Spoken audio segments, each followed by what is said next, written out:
প্রধানমন্ত্রী ধনধান্য কৃষি যোজনার আওতায় উত্তর ত্রিপুরা জেলায় বিভিন্ন উন্নয়নমূলক কর্মকাণ্ডের অগ্রগতি সরেজমিনে পর্যবেক্ষণ করলেন যুগ্ম সচিব তথা পিয়তু মণ্ডল আইএএস।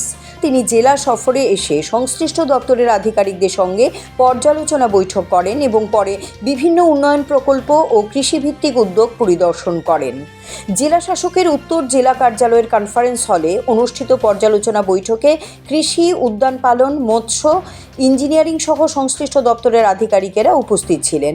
বৈঠকে PMDDKY এর আওতায় জেলার বিভিন্ন কর্মসূচির অগ্রগতি, বাস্তবায়ন এবং মাঠ পর্যায়ে তার সুফল নিয়ে আলোচনা হয়। এরপর শ্রী মণ্ডল যুবরাজনগর গ্রাম পঞ্চায়েত এলাকায় বিভিন্ন কৃষি এবং মৎস্যভিত্তিক উন্নয়নমূলক কর্মকাণ্ড পরিদর্শন করেন। সেখানে MICMP পদ্ধতিতে ধান চাষ, ড্রিপ সেচের মাধ্যমে গ্রাফটেড হাইব্রিড বেগুন এবং টমেটোর পলিমালচিং চাষের প্লট পরিদর্শন করেন তিনি। পাশাপাশি সুরক্ষিত পরিবেশে অফ সিজনাল সবজি চাষ এবং মৎস্য চাষ ও মাছ ধরার কার্যক্রমও সরেজমিনে দেখেন। সফরের পরবর্তী পর্যায়ে হুপলং গ্রাম পঞ্চায়েতের মধুবনী এলাকায় একটি কৃষক গোষ্ঠীর উদ্যোগে পরিচালিত মৌমাছি পালন, মধু প্রক্রিয়াকরণ এবং ব্র্যান্ডিং কার্যক্রম পরিদর্শন করেন। কৃষকদের তৈরি মধুর ব্র্যান্ড মধুবনের মধু এর উৎপাদন এবং বিপণন প্রক্রিয়া সম্পর্কে তিনি অবহিত হন।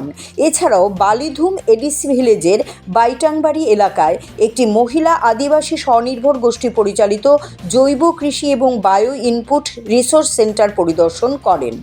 কৃষকদের জৈব চাষে উৎসাহিত করা এবং স্থানীয়ভাবে জৈব কৃষির উপকরণ প্রস্তুতের এই উদ্যোগ সম্পর্কেও তিনি খোঁজ নেন। পুরো মাঠ পর্যায়ের পরিদর্শনে জেলা প্রশাসনের আধিকারিকদের পাশাপাশি কৃষি, উদ্যান পালন, মৎস্য, ইঞ্জিনিয়ারিং সহ বিভিন্ন দপ্তরের জেলা পর্যায়ের আধিকারিকেরা উপস্থিত ছিলেন। সেই সঙ্গে উপস্থিত ছিলেন যুবরাজনগর কৃষি মহকুমার কৃষি তত্ত্বাবধায়ক বিজন কান্তি শর্মা।